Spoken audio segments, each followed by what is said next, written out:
Good afternoon, ladies and gentlemen, and welcome to today's webinar on buying off-the-shelf assessment tools. Guys, as my regulars know, I absolutely love webinar days. So, yeah, thank you so much for joining me, and let's have an awesome webinar today.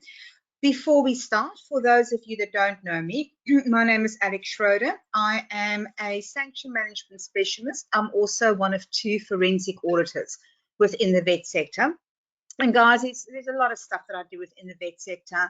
I serve on the ASQA stakeholder liaison group and a number of their subgroups. I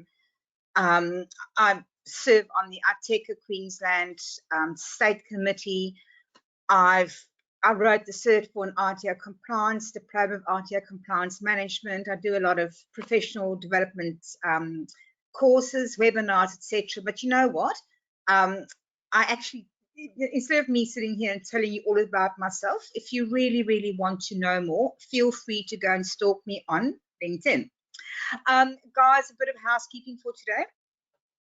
If for any reason I don't get to answer your question today, or if at the end of the webinar, be it over the weekend, later on today, next week, if you have a question that comes to mind, please feel free to email your question to info@aicp.edu.au, and the guys will forward your questions on to me. I know that there are still a few questions that came in from the previous webinar that came in during the course of this week.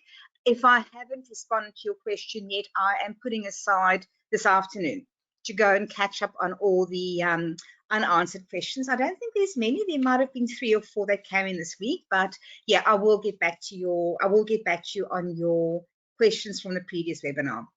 Guys, what I'd like to do is I'd like to have a look to see who has got the energy to join me in a fortnight's time for one last webinar for the year.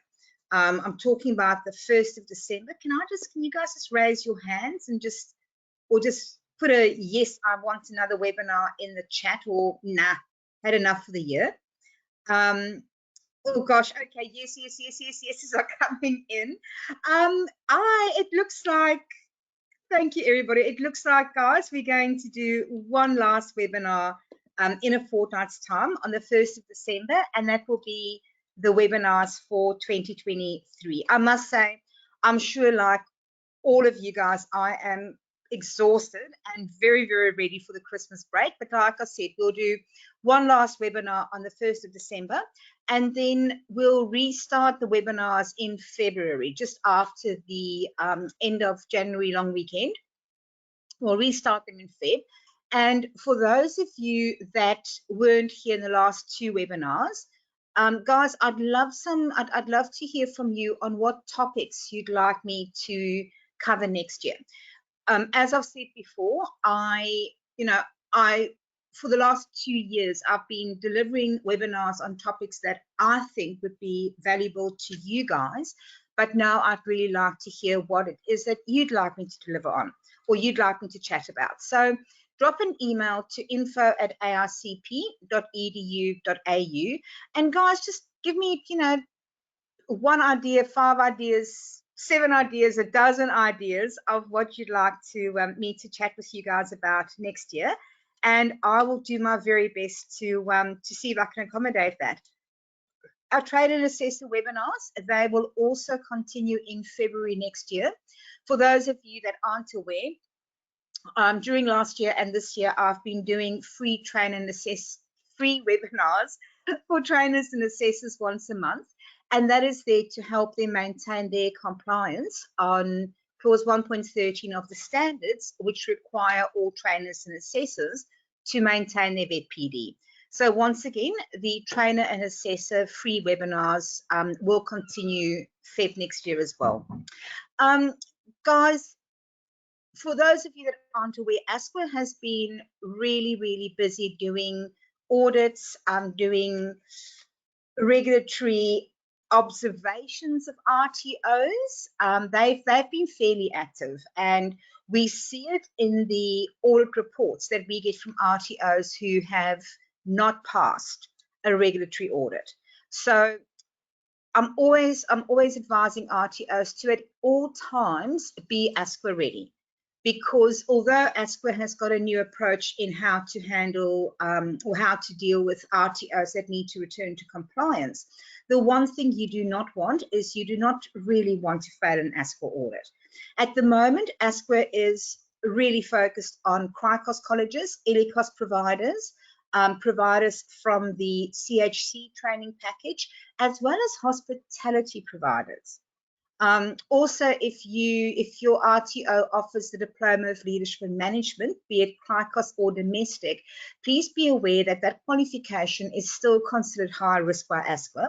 So if your RTO scope falls into any of those categories, you need to be super careful and make sure that you are compliant and ready for an ASQA audit at any time, because it can happen. I'm not saying that they will come and audit you, but at least if you do get a notification that they'll come for a cup of tea and an audit in 2 weeks' time, at least you guys are ready.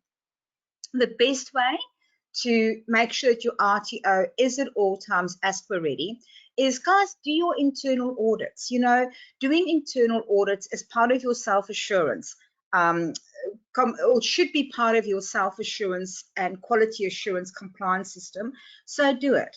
And even if you've been doing your internal audits, it's really a good idea to reach out to your compliance consultant and at least have an annual external audit done for you. Because remember, if you are sitting there and you are auditing, or if you are doing the internal audits yourself without the benefit of your compliance consultant doing it for you, you are really auditing your own work. And it's really difficult to sit there and having to audit your own work. So once again, guys, in the regulatory atmosphere that we are working in, you need to be ASQA ready at all times. And apart from doing your own internal audits, you need to be chatting with your compliance consultant, and you need to get them in for an internal audit. For them to come and do an audit for you. Not only that, remember that in a few months' time, all RTOs are going to need to do the declaration on compliance. And before your CEO goes off and signs off or signs that declaration on compliance, you absolutely need to have your compliance consultant come and do an audit for you, not because there's anything in the standards that says that you must, but because it is best practice. At the end of the day, if your CEO signs off on the declaration on compliance and they sign off believing that the RTO is compliant and it is not, huge pain and unnecessary discomfort that follows that. A quick one. If your certificate of attendance for today will be issued within 24 hours, within 48 hours. Now, guys, what will happen is you will get an email that looks like this. It will be from RTO PD, sent via customer care at GoToWebinar, and obviously it will have the topic of today's webinar there. In your email, you will then see a link that you need to click to go and retrieve your certificate of attendance. Now, unfortunately, if you do not get your certificate of attendance, ARCP is unable to issue them manually. And if you guys, and to tell you guys, or to give you guys an idea of what happens behind the scenes, today we are 495 people here on the webinar. Now, what happens is when you do your registration, to get you did a registration via the RTO PD website, and then you also had to register your actual attendance on the GoToWebinar page in order to get the link. When we have complaints, or when people come back and they say, hey, I didn't get my certificate of attendance, it is usually because of a few things. Either you had registered on the RTO PD website, and you may have registered on the GoToWebinar page, but perhaps you're sitting with a colleague and you guys are sharing one screen. If that is the case, only the person who actually went and came into the webinar today, GoToWebinar only registers their attendance. They don't register your attendance.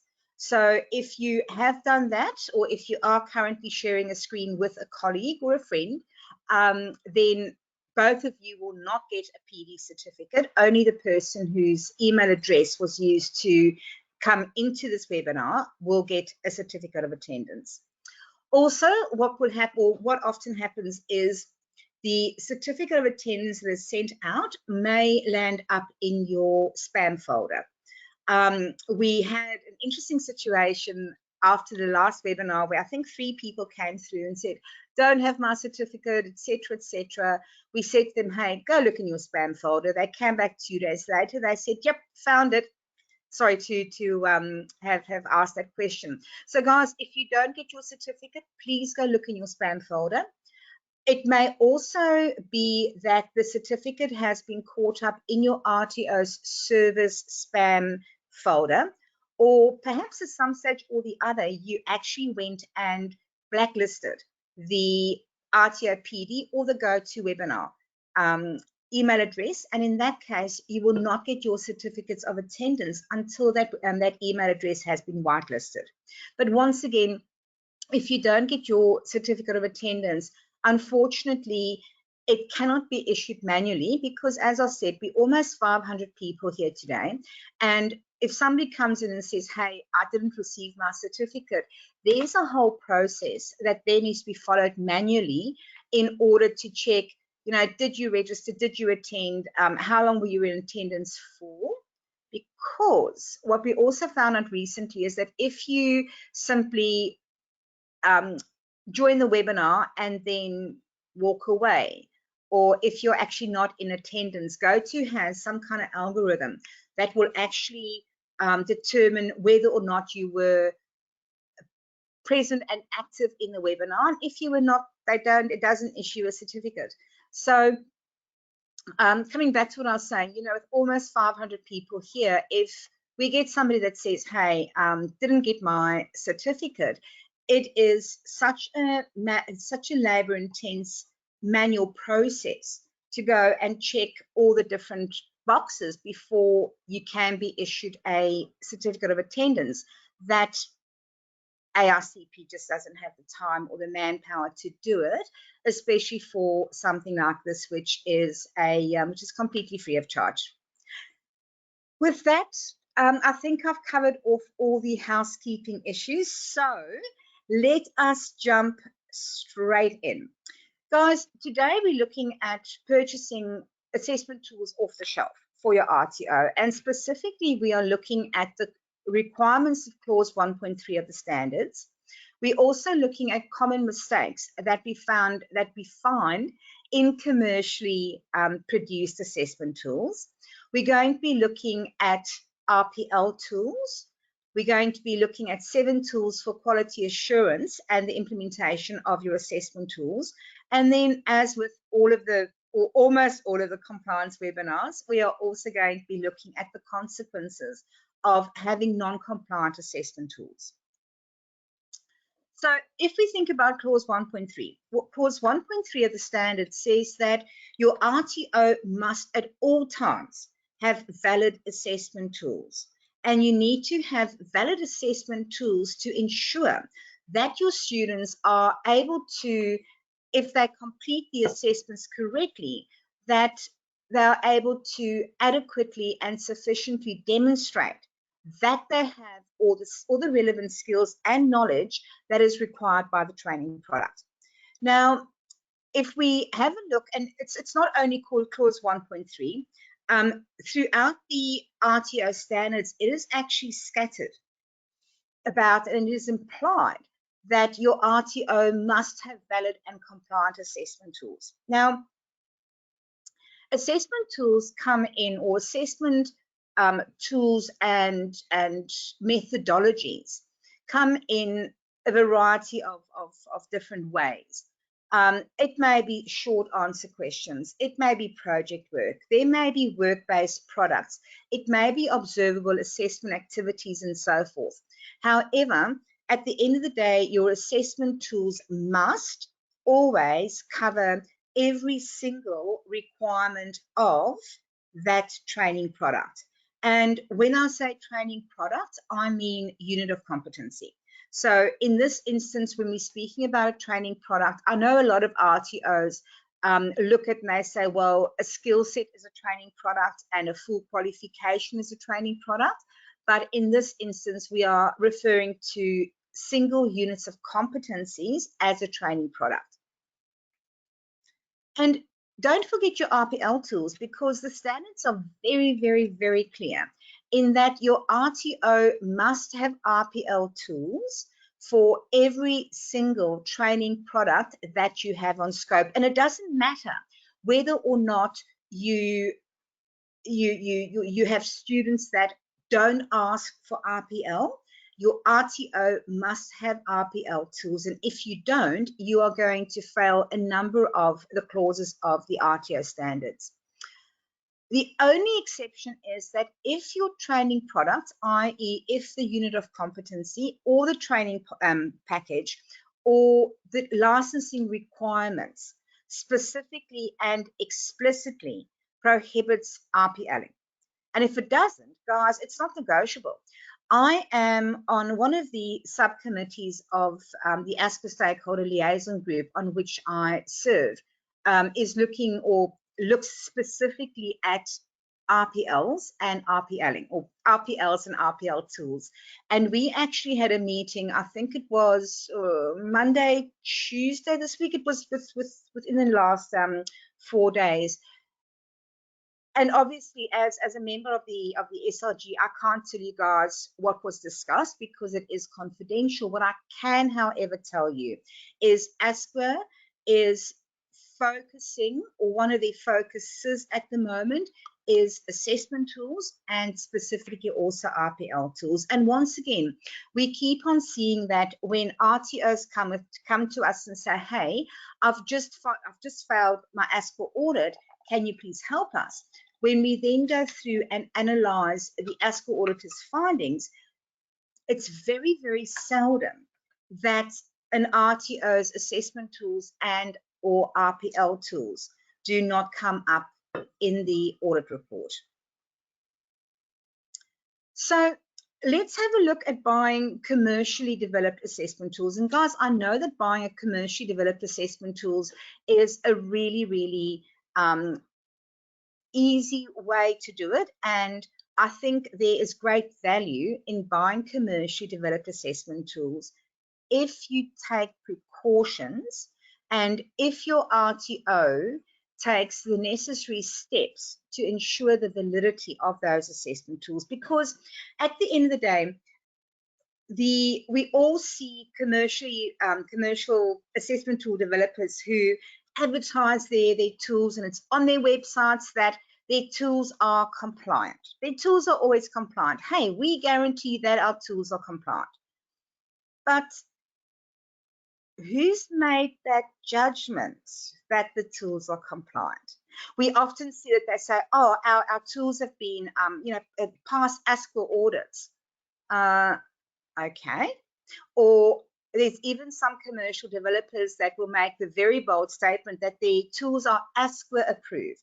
Guys, if you read the statement that says our tools are ASPA approved, run. Please run faster than your legs could possibly carry you, because if such a statement is made, it is a blatantly false statement.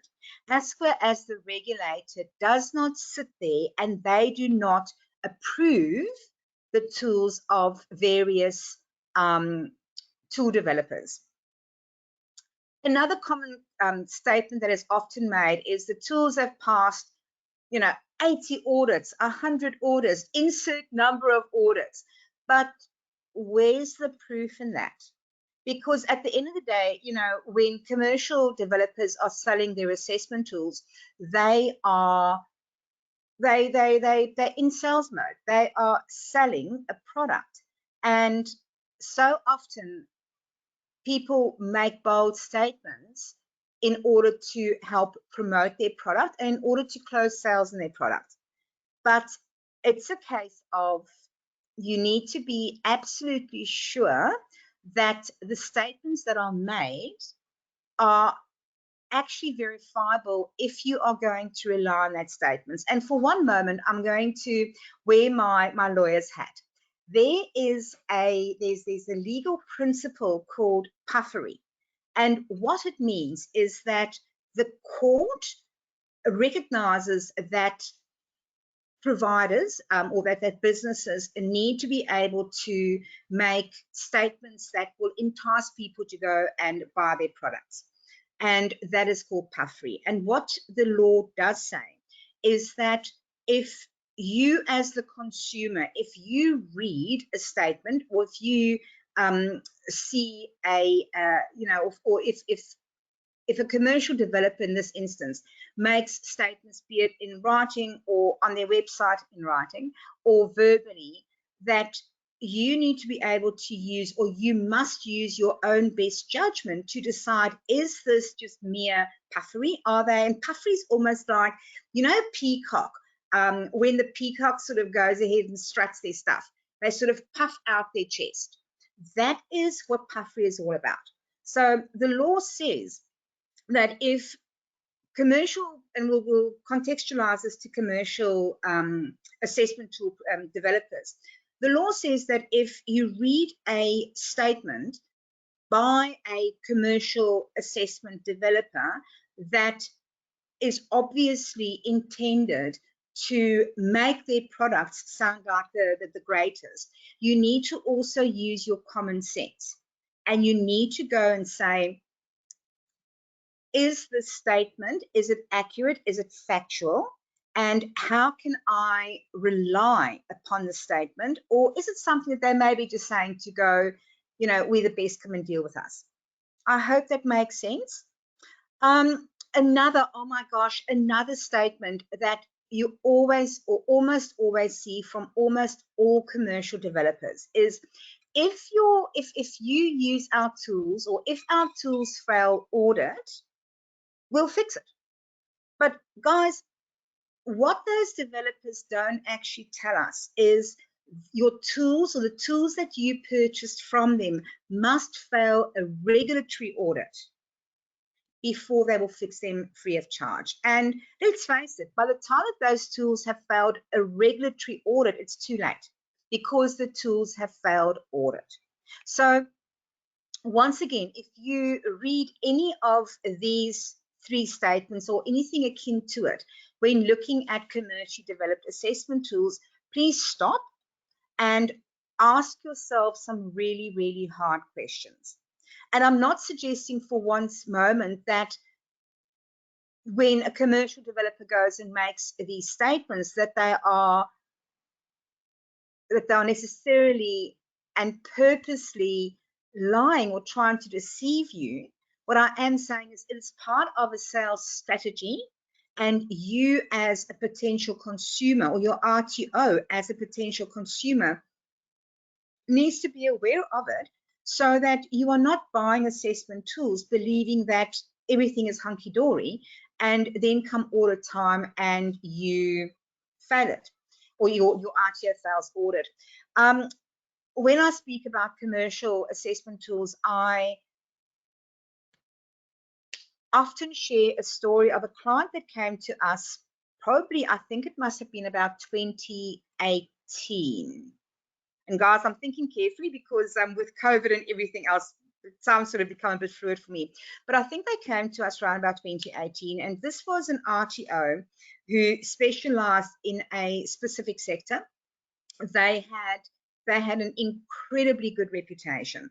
They had local government contracts to go and train government employees, and they were flying high. They had international operations, and essentially the RTO was there to be able to, I guess, buttress the other non-training activities. But like I said, they also had some really, really impressive local government, and also big commercial entities that they had contracts for to go and train their staff. So it came to the stage where the RTO owner decided that they really wanted to go and separate separate the RTO operations from the other commercial operations. And they decided to go and register a second RTO. And I think, if memory serves, the second RTO was going to be run interstate, but I could be wrong on that one. So what they did is they decided to do the initial registration application without using a compliance consultant. Now, I'm hearing some giggles happening in the background. And obviously, you know, at the end, at the end of everything, I said they hadn't. But what these guys had done is they had gone and done their research. They decided to go and buy the assessment tools that they needed for their initial registration application. They went and bought them commercially. And the amount of research that they put into the decision on who to get the tools from was absolutely impressive. They also didn't go for the cheapest option. The provider that they bought the tools from in the end was probably one of, I wouldn't say they were the most expensive. I think they probably stood about fourth on the ladder where it comes to the most expensive. And they had relied on the statement made by the commercial developer that their tools were compliant, that the tools had passed X number of audits, and that if there's any problem, they'll fix it. So long story short, the RTO goes into audit for an initial registration with these assessment tools, and they fail initial registration because the assessment tools, lo and behold, were not compliant. But then there was a twist in the tail.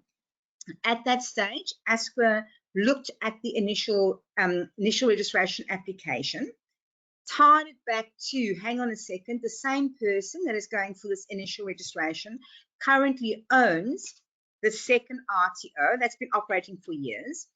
And ASQA then decided that if this RTO is quite happy to go into an initial registration audit with non-compliant assessment tools, that it stands to reason that the assessment tools that they are using in the other RTO and have been for years must be non-compliant as well.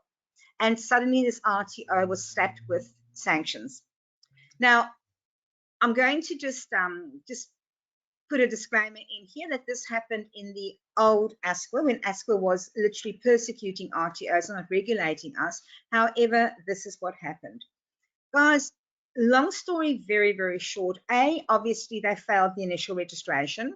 There was obviously costs and things involved in that they couldn't recoup. But even more tragically, by the time that this RTO by the time that we had done their rectification for them, by the time that they had gone through the AAT, legal fees, etc., I think we were in the AAT for, could have been, it felt like forever, but I think it could have been for easily 9 to 12 months, maybe a bit longer. But by the time that they had gone through the entire process, the amount of money that they had spent on, as I said, rectification work, legal fees, tribunal fees, barristers, etc., sat just onto $500,000. And sorry, that's $500,000 Australian dollars, not $500,000 cents, but it sat onto just $500,000. And that doesn't even include the fact that for all that time that they were in the AAT, they weren't allowed to engage or to enroll new students. It doesn't include the loss of reputation that they suffered, and it doesn't include the revenue that they lost from their existing contracts that they could no longer service. So, and I know it's a bit of a hairy story to tell, and even as I'm telling it now, I sort of still get goosebumps. But I share this with you to demonstrate to you the absolute horrors, or the potential horrors, that an RTO can suffer if you have non-compliant assessment tools. And of course, when it came time to go back to the developer, because when we started working with this RTO, we went back to the developer and we said to them, hey guys, you know, you've got these wonderful guarantees with your assessment tools, time to start fixing them. Well, first of all, this commercial developer, although they are an Australian company, they were registered overseas, I think in the Isle of Man or one of those tax havens. But B, they came back and they literally just laughed at the client and said, oh, you know, guarantee had expired or warranty had expired because of this, this, and this. But at the end of the day, going back to them and saying to them, we are calling you out on your warranty was absolutely fruitless. So some of the common mistakes that are quite often found in assessment tools is or include either the instructions on the assessment requirements for the candidate and or the assessor, because your instructions in your assessment tools where your candidate is concerned, your instructions need to be that clear and that specific that your candidate, your students should be able to pick up the assessment tool, and provided that they have learned, that they've done enough learning to be able to really have the skills and the knowledge required, they should be able to pick up that assessment tool and answer all of the questions without needing to go back to the assessor or to their trainer and ask for clarification. Now, despite how brilliant your assessment tools may be, it doesn't mean that you will never, ever, ever have one person come back and ask questions.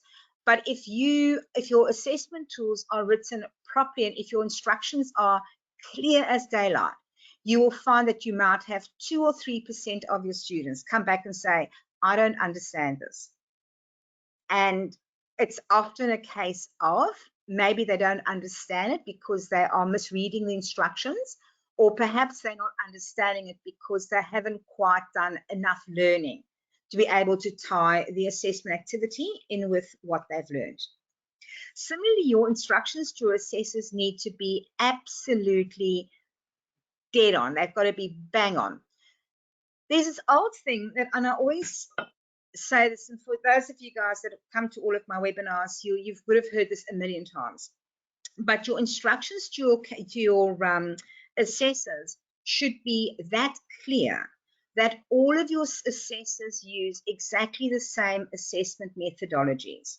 Therefore, if you have, let's say you've got 10 assessors in your college or in your RTO, that all of the assessors use exactly the same processes when it comes to marking the assessments. They all follow the same process when it comes to advising students of the outcomes. They all follow exactly the same process when it comes to resubmissions that may be needed.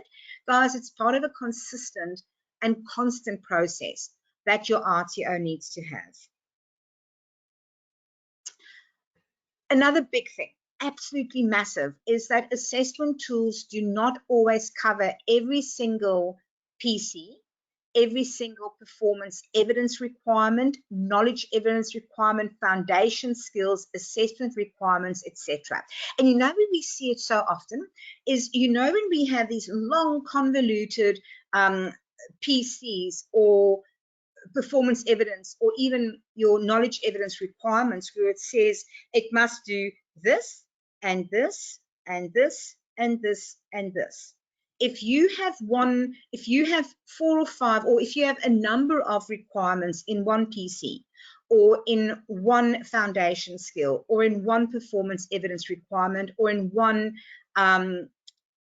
knowledge evidence requirement, your assessment tool must address every single one of those requirements that have been lumped together in one. And if you don't, if your assessment tools don't have that, you have got a non-compliant assessment tool. It's as simple as that. There's absolutely no way to go and try and pretty up the statement. Your assessment tool will be non-compliant, and at your regulatory audit, it will be picked up. Another thing that we often find is that assessment tools do not have sufficient benchmark answers. And unfortunately, commercial developers are often guilty of this, because I think, well, let me first explain what I mean by insufficient benchmark answers. We've all seen assessment tools where the benchmark answers are the candidate's assessment answers will vary due to different circumstances, or the candidate's assessment answers will vary because of XYZ. That is not a benchmark answer. And if your assessment tools have ridiculous statements like that as a benchmark answer, please go and fix them immediately. In an example like that, what is an acceptable benchmark answers is candidates, and I'm just, guys, just ad hocing this, but candidates' answers may vary, but must include boom, boom, boom, boom, boom. Or candidates' assessment answers will vary, but should be similar to, and give an example. Tell the assessors what the benchmark there is, because yeah, it's fair and well to say that every student's answers will be different, and heck, if they all verbatim the same, then we know we've got a problem. But by all means, include in the benchmark answer for your assessors that yeah, the answers will be different, but you've got to give them an idea. You've got to give them some kind of benchmark on where the answers must go to. Something else that we see regularly is that the benchmark answers aren't enough variants of it. So let's say, for argument's sake, that your assessment instruction is list or discuss 3 examples of XYZ. If your assessment tool requires your student / candidate to provide 3 examples, your benchmark answers need to be more than 3. In fact, your benchmark answers ideally should cover the range of benchmark answers that the students can get to from the learning material provided to them. And guys, here's the reason why. If our benchmark answers, if we've asked for 3 examples, but we only give 3 or 4 potential benchmark answers to the assessors, when in fact there are 10 different answers, or when in fact the student could have chosen 3 out of 10 potential answers. If we only say to the assessors, hey, here's 4, and the answer must be one of those 4. If the student then presents an answer which is outside of one of those 4, strictly speaking, your assessor should be marking the answers incorrect. Because if they are accepting answers that are not in their assessor guides, that aren't given in the benchmark answers, then your assessors aren't following the benchmark answers in the assessor guide, and that's another Pandora's box that we are opening. Does that make sense? So I know I've sort of chatted on a little bit about this, but to recap, if your question is give 3 examples of insert, then your benchmark answers need to have more than 3, and really need to list the potential answers that a student can give based on the learning material that they have been using as part of their learning journey. Now, sometimes this is difficult. I know we worked with an RTO a little while ago who specializes in delivering IT training products, and as they brought up, but in the IT world, there is such a variance of answers that would be correct. What do we do there? And our answer was go and list a whole lot, and then say to the assessors, hey, if they give something which is similar to this, then it should be correct. Another thing that we find very often is observation checklists. Observation checklists that haven't been developed properly, or observation checklists that are just simply insufficient. Now, guys, one of the things that we find also with commercially developed assessment tools is, be it in the assessment questions or in the observation tools, and it's the same with the RPL tools, that so often these commercial developers will go and copy and paste the wording from the unit of competency and copy and paste it verbatim in the assessment instrument. and in the benchmark answers. Sorry, I'm going to cough. Just give me 1 second.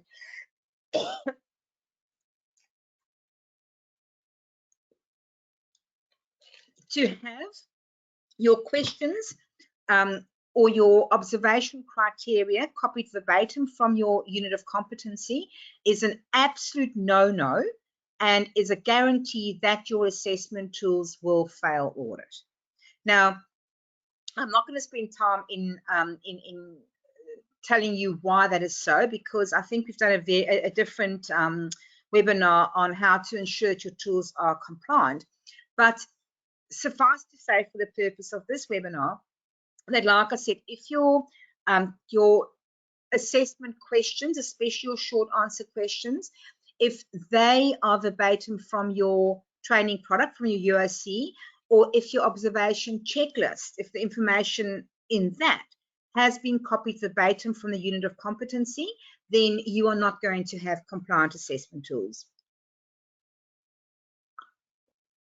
Another thing we often see is that when assessment instruments include role play, that the instructions are not reliable. And when we speak about reliable instructions, we're speaking about having very defined parameters and boundaries. So I'll give you an example.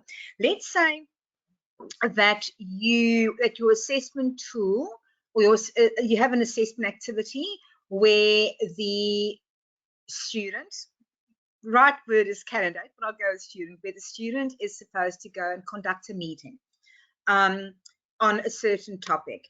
Your instructions for that need to be very specific. You need to tell them, or the instructions need to list how many people need to attend the meeting. It needs to include how long the meeting should be, so the time frame in which the meeting should be conducted. It needs to have very, very clear guidelines and boundaries on what needs to be discussed, how the student needs to behave or conduct themselves during the meeting. And it even needs to include specificities such as, hey, you need to make sure that you engage your audience at all times, or you need to make sure that at the end of the meeting that you ask them, does anybody have answers? Or you may even put in there that, hey, at the end of the meeting, or as the meeting progresses, stop and check in. Do people have any questions? Do people understand what you're saying, or the context of what you're saying? Guys, those are a few items or a few components of what a reliable role play instruction or meeting instruction needs to include. Where you have, so often we see role play instructions that are written pretty wishy-washy, and it's the easiest way to get your assessment tool to be non-compliant. I remember a couple of years ago, we wrote a role play for an RTO, and I think, now this is testing my memory, I think it was for a emotional intelligence unit, or I think it was for an emotional intelligence unit. But basically what we did is we wrote the role play for people to be able to demonstrate their performance evidence requirements insofar as handling stress and, communication and all those things. The way that we wrote that role play is we actually went and did a little scenario. And I think in this case, it was a scenario where a person was the RTO manager for an RTO that was attached to a university. And I think the university had decided that the RTO as a standalone operation wasn't making enough money, and therefore they had to go and cut back on their staffing costs. And the RTO manager literally was told on, I think, a Friday afternoon, right before they went home, that they needed to go and come and reduce staffing costs that Monday. So the way that we had built the story is that this person is driving home, and throughout the drive home and throughout the weekend, they're sitting there and they're going, how am I going to do this? And they're really getting themselves a little bit tied up in a knot, because, and I think the team was relatively small as well. And the RTO manager knew the team members and knew their personal situation or their personal circumstance, but had to make a decision. And I think they had to cut back by one person and had to make a decision of who they were going to cut back. And this played on their mind the entire weekend, as well as driving to work on the Monday morning. So when they got to work the Monday morning, they were not in the best of minds. As we then sort of developed the story, the RTO manager had decided there was 2 staff members that they were going to have a look at combining their roles into one. And the RTO manager had reached the decision of saying to these 2 staff members, hey, I need to cut down one role.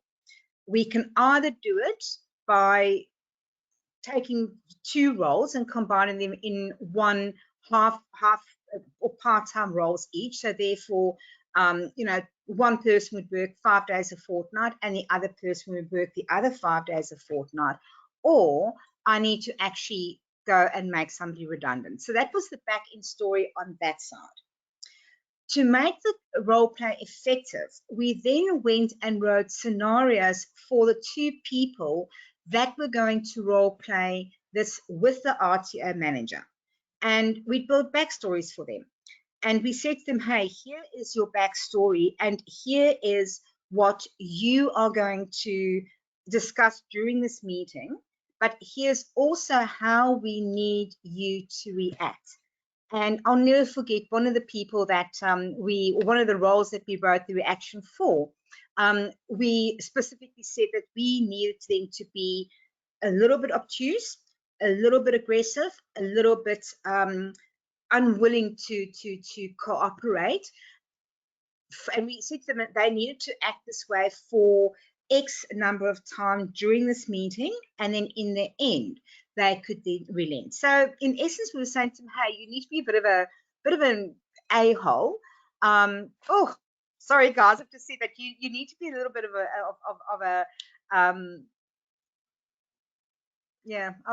an arsehole. Until we get to the end of the meeting. And the reason why we gave them that instruction is because in one of the criteria of the unit, either being the foundation skills, the PCs, the PEs, or a KE, the student that was running this meeting had to demonstrate that they could actually handle people that were just being obtuse and incredibly difficult.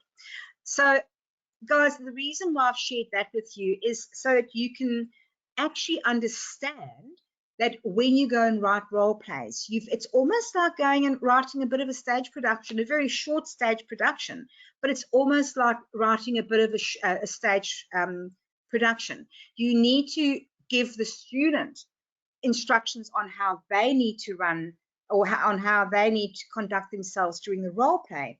But you've also got to go and write a backstory and instructions for the other participants in the role play.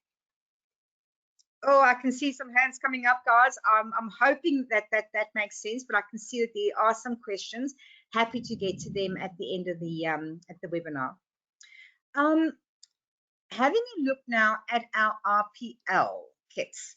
As I said earlier on, your RTO must have RPL kits for every unit of competency or for every training product that it has on scope. And those instructions need to be instructions for the assessors as well as instructions for your candidates. And if your RPL kit also allows your candidates to use third-party referees, and it really should, you also need to have clear instructions for the third-party referee on what is expected from them. When it comes to your RPL requirements, guys, once again, your requirements must be contextualized. You cannot go and copy and paste the requirements out of the unit of competency into your RPL kit. And the reason for that is very, very simple. Remember, in the vet sector, we speak our own language, we have our own acronyms, we speak gobbly-gob as far as people out of the vet sector is concerned.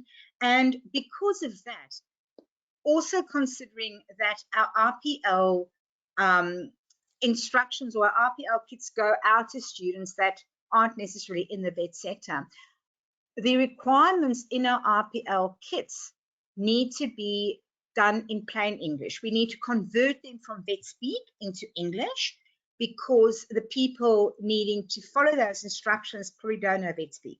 I think it's the easiest way to put it. Your RPL kits also should have a bank of questions and benchmark answers that your RPL assessor is going to have with your RPL candidate.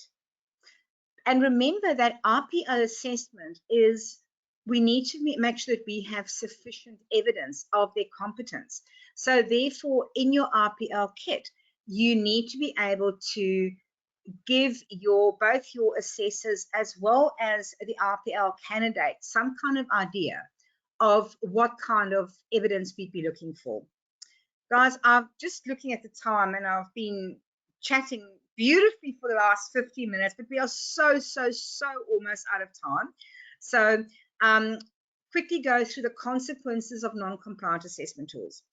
If your assessment tools are not compliant, your RTO is going to be non-compliant with clause 1.3 of the standards, because remember, clause 1.3 of the standards say that you must have sufficient training and assessment resources, including human resources and tools and things like that, for each training product that is on your scope.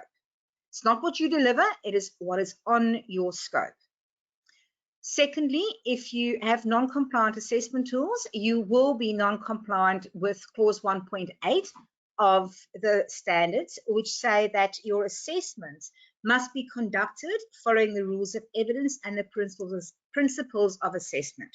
And guys, if your instructions to your assessors and your instructions in your kits that the learners use are not compliant, and if they are not correct, then it is almost impossible for your assessors to apply the rules of evidence and the principle of assessments when they are marking it.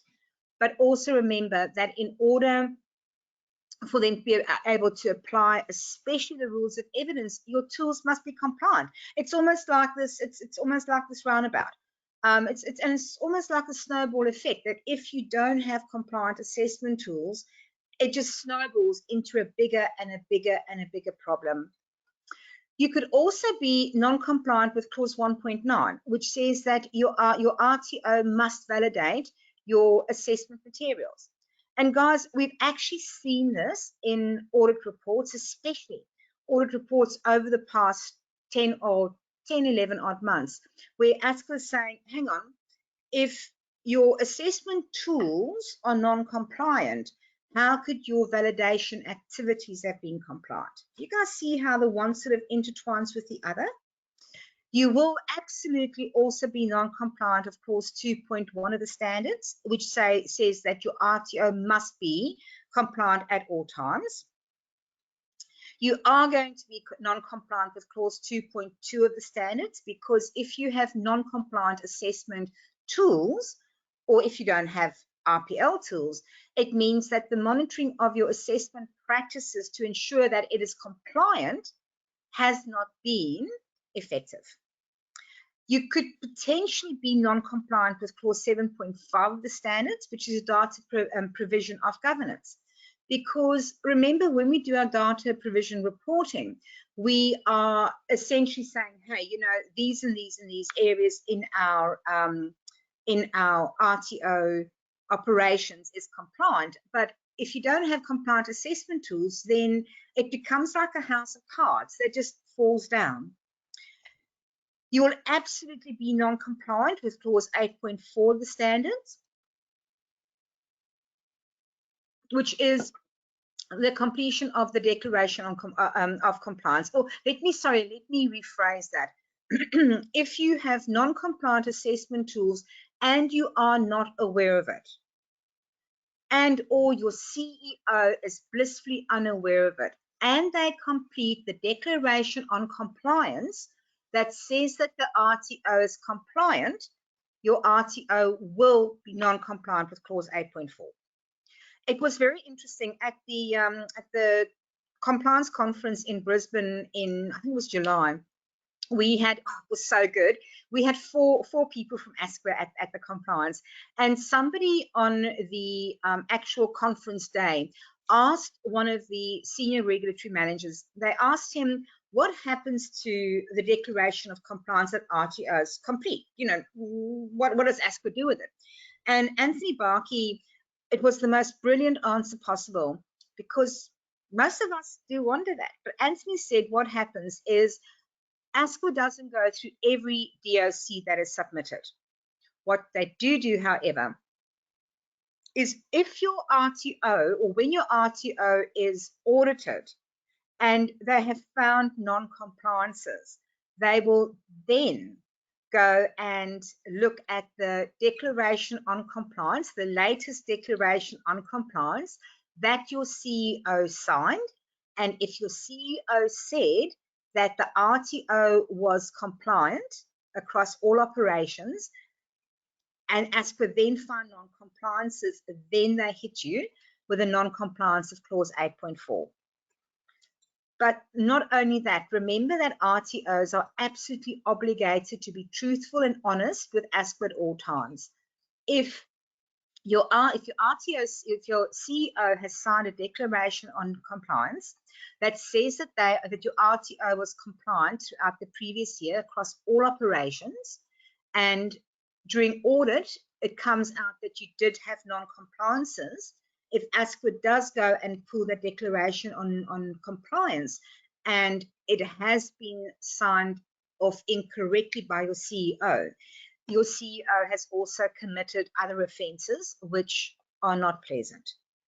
So guys, please be very, very careful of that.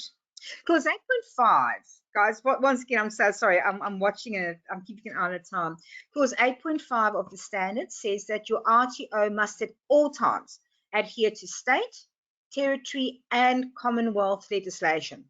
Guys, the NVR Act is a Commonwealth Act, and therefore, if you have got a non-compliance against any of the standards, you have not adhered to the NVR Act, which is a Commonwealth, like I said, a Commonwealth Act. Also, the RTO standards is a Commonwealth legislative instrument. So it's a case of, yeah, if there's any non-compliances against the RTO standards, you are automatically not adhering to the NVR Act, and you are automatically non-compliant with clause 8.5. So do you guys see how something as, I don't want to say something as simple or something as small, because non-compliance assessment tools are, it's not a small thing, but do you see how non-compliance within one area of your RTO's operations is just, like I said, it becomes like a house of cards. And in this instance, I haven't added clause 1.3 here, but let's add clause 1.3. In this instance, non-compliant assessment tools can lead to non-compliance of 1.3, 1.8, 1.9, 2.1, 2.2, 7.5, 8.4, 8.5, at least 8 different clauses. It's just not worth it. And just FYI, when the new, do you guys remember that in the old RTO standards that it was written in there that we had to go and validate our assessment tools, whereas in the current standards, it's validating assessment outcomes. In the new standards, if they come out as is currently proposed, it is being written back in the new standards that we absolutely have to validate our assessment tools before we first implement them. So guys, do perfectly compliant assessment tools really exist? Absolutely not. Not in your wildest dreams. However, let me rephrase that. Do perfectly compliant, commercially developed assessment tools really exist? They do not. And guys, in order to make sure that the tools that you have purchased from a commercial developer are valid or are compliant, you need to go and validate the assessment tools before you implement them to identify any gaps in the assessment tools. And Guys, there are going to be gaps, so absolutely please go and validate them with a fine-tooth comb, identify anything that hasn't been addressed, and go and fix that. You also need to make sure that your assessment instruments, your assessment tools are contextualized to the cohort and to your delivery context. Sometimes, as I said just now, you need to go and fix or strengthen your tools to ensure that every single requirement of that unit of competency has been addressed. Then you need to go and test those assessment tools before you go and finalize them. If you go and test them and they require any adjustments, you need to go and make those adjustments, validate them, identify any further gaps, go and retest them. And this is a process that you need to keep on following until you have perfectly compliant assessment tools that pass validation and when tested have actually been tested as, yep, you know what, they are suitable for the area of delivery and for the cohort. And yeah, you know what, it can be a laborious exercise. It is certainly not a cheap exercise, but I'll tell you what, it's a damn sight better, or it's a damn sight cheaper than the cost of being found to have non-compliant assessment tools, of needing to go and rectify the non-compliances, of needing to answer to the non-compliances, return to compliance, potentially be sanctioned, etc., etc., etc. You also need to moderate. Now, once your assessment tools have been implemented, you obviously, as your assessment outcomes or as your students are using the tools, you need to go and moderate how it's being used. And if when you did the testing, if the results of the tests actually match the results of the implementation. So it might be a case of you might have perfectly valid assessment tools that have been tested, but when it comes to implementation, you've got students going, huh? What are you trying to get from me? If that is the case, then you need to go back. That will come out from your moderation activities, and you need to go and relook at your assessment tools. Oh, God, sorry, I've actually got a slide out of sequence. Remember how I said just now there were at least 8 consequences of non-compliant assessment tools? We already had discussed clause 3.3, but consequence number 9 is clause 1.1 of the standards. Consequence number 10 is clause 1.4 of the standards, and consequence number 11 is clause 1.5 of the standards. So apologies, I've just confused you, but I said earlier on, there are at least 8 different clauses of the standards that you will be non-compliant with. If you have non-compliant assessment tools, it's actually 11. Ladies and gentlemen, it is we've just gone past 1 o'clock. I do apologize. Once again, if you have any questions on what we discussed today, and I'm sure that you will be, please send your questions to info@arcp.edu.au. They will pass these on to me, and I will get back to you.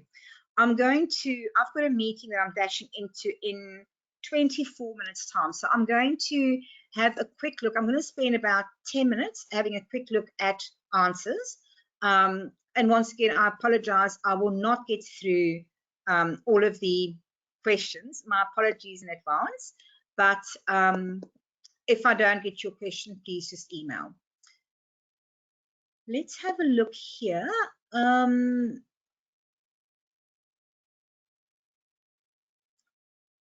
This is incredible. You know, after all this time, whenever I've got to go and open the question section, it still just does my head in. So just bear with me while I try and do what I'm supposed to be doing.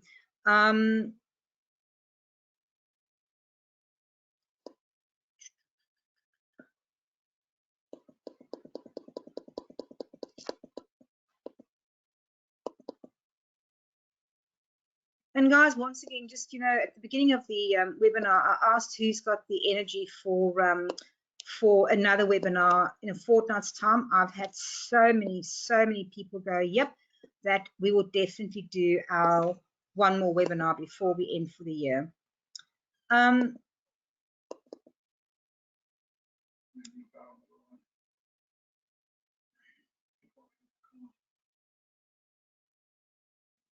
Guys, I'm just going to put myself on hold for 1 second while I sort this out. I do apologize.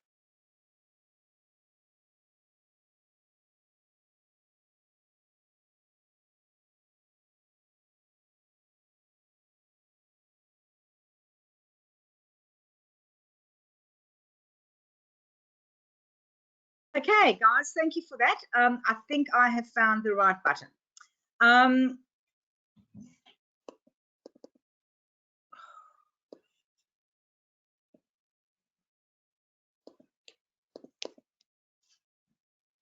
Sorry, I feel like a complete idiot today. I just can't find it.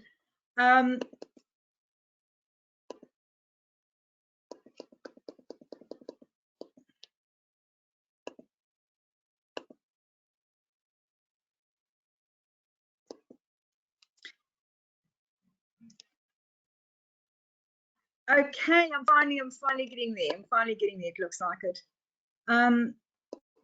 Okay, this is a blank question. Okay, guys, I'm actually going to. Okay, I'm actually going to apologize to you guys. I'm having technical issues here. Can I please ask, would you mind terribly just emailing your questions to me at info@arcp.edu.au, and I will get back to you. Once again, my sincerest apologies. I'm just not having any success in bringing up any of the questions, and I don't want to waste anybody's time any further. With that, I will say thank you so much for joining me on this webinar. I hope you guys have an absolutely brilliant weekend. Like I said, I will get to the questions from the webinar that are sent through. I will get to them as soon as I can. And yeah, have a brilliant weekend, guys. And I'll see you all in 2 weeks' time. Take care. Bye-bye.